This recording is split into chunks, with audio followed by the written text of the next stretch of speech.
Hi friends, welcome to smiley allinone Telugu. మనం ఇంట్లోనే ఎంతో ఈజీగా బియ్యం పిండి వడియాలను ఏ విధంగా పెట్టుకోవాలో ఈ వీడియోలో చూసేయండి. దీనికోసం ఒక పావు కప్పు సాబ్దానాను మిక్సీ జార్లో వేసుకొని ఈ విధంగా పొడి పట్టుకోవాలి. ఈ పొడి పట్టుకున్న ఈ సాబ్దానా పొడిని ఒక వెడల్పాటి లోతుగా ఉన్న మందపాటి గిన్నెలో వేసుకొని అలాగే మనం బియ్యం పిండిని కూడా వేసుకోవాలి. నేను ఇక్కడ పెద్ద 1 కప్పు బౌల్ బియ్యం పిండిని తీసుకున్నాను. 1 కప్పు బౌల్ బియ్యం పిండికి 2 కప్స్ వాటర్ని తీసుకోవాలి. మనం ఏ పిండిని ఏ కప్తో అయితే తీసుకున్నామో అదే కప్పుతో 2 కప్పుల వాటర్ని కూడా యాడ్ చేసుకొని ఈ సాబ్దానా బియ్యం పిండి వాటర్ అంతా మిక్స్ అయ్యే విధంగా ఉండలు లేకుండా కలుపుకోవాలి. ఇలా కలుపుకున్న తర్వాత 1 స్పూన్ కారం పొడి, 1 స్పూన్ ఓమా, కొద్దిగా సాల్ట్, అలాగే నువ్వులను కూడా వేసుకొని అన్నీ మిక్స్ అయ్యే విధంగా మొత్తం కలుపుకోవాలి. చూడండి, ఎక్కడ ఉండలు లేకుండా అంతా మిక్స్ అయ్యే విధంగా ఈ విధంగా కలుపుకోవాలి. ఈ విధంగా కలుపుకున్న తర్వాత దీనిని మనం స్టవ్ వెలిగించుకొని స్టవ్ పైన మీడియం ఫ్లేమ్లో పెట్టుకోవాలి. మీడియం ఫ్లేమ్లో పెట్టుకున్న తర్వాత మనం ఒక గరిటెతో దీన్ని కలుపుతూనే ఉండాలి అన్నమాట. కలుపుతూ ఉంటే మనకు ఈ మిశ్రమం అంతా కరెక్ట్గా సెట్ అవుతుంది, అలాగే చిక్కగా అవుతుంది అన్నమాట. మనం ఇది కలుపుతూ ఉంటే వేడికి చిక్కబడుతూ ఉంటుంది మనకి ఈ మిశ్రమం అంతా. సో ఇందులోకి పావు స్పూను వంట సోడాని కూడా యాడ్ చేసుకొని ఒక నిమ్మకాయని పిండుకుంటే మనకు వడియాలు తెల్లగా వస్తాయి. కారం పొడి వేయడం వల్ల మనకు మరీ అంత వైట్గా అయితే వడియాలు ఉండవు. కారం పొడి స్కిప్ చేస్తే మాత్రం మీకు వడియాలు అనేవి చాలా వైట్గా వస్తాయి అన్నమాట. సో ఇవి పిండిని అయితే మనం ఈ విధంగా కలుపుతూనే ఉండాలి. మనం ఈ విధంగా మొత్తం మనకు ఎక్కడ ఉండలు లేకుండా ఈ వడియాల మిశ్రమం అయితే రెడీ అవ్వాలన్నమాట. అప్పుడు మనకు ఈ కన్సిస్టెన్సీలోకి వచ్చిన తర్వాత స్టవ్ ఆఫ్ చేసేసుకుంటే, మూత పెట్టుకొని ఇంకా స్టవ్ ఆఫ్ చేసుకుంటే చల్లారనిచ్చిన తర్వాత చూసుకుంటే మనకు పిండి అనేది చక్కగా రెడీ అవుతుంది. మనం వడియాలు పెట్టుకోవడానికి మనకు పర్ఫెక్ట్ కన్సిస్టెన్సీ అన్నమాట.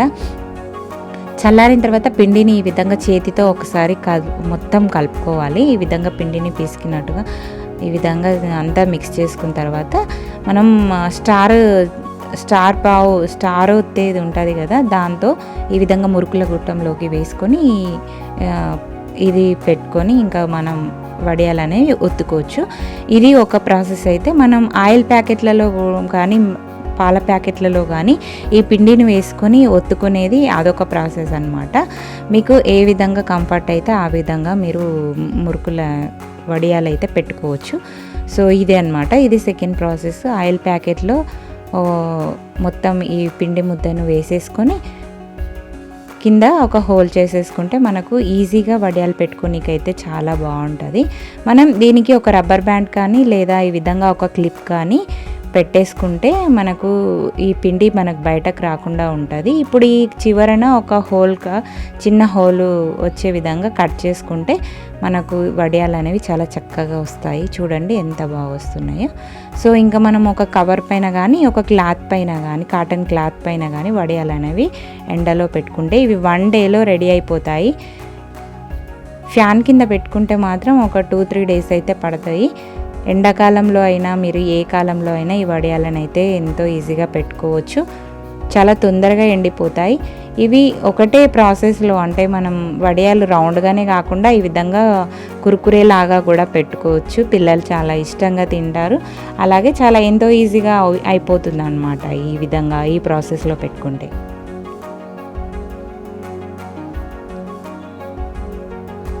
అన్నీ ఇదే విధంగా డిఫరెంట్ షేప్లలో డిఫరెంట్ ప్రాసెస్తో మేమైతే వడియాలు అయితే రెడీ చేసుకున్నాము.